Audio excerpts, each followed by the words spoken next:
Welcome to Luca and Miguel. Enjoy the video. You start by preparing what you need. Copy the original shader folder out of SSO so you can restore it later. Next, put your new shader files in a working folder, HLSL, CG, or a packaged archive, and open them in an editor. Once done, use an asset extractor or the game's mod tool to inspect texture and material names. Make sure paths and file names match SSO conventions, because mismatches are the most common failure point.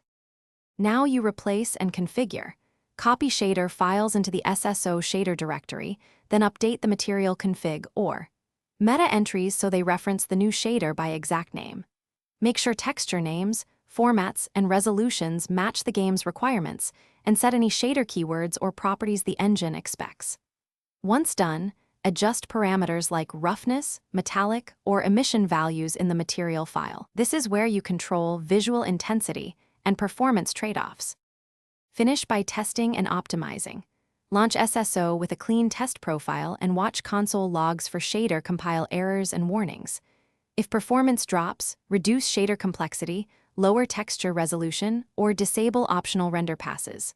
Once done, iterate quickly, change one parameter, relaunch, and evaluate.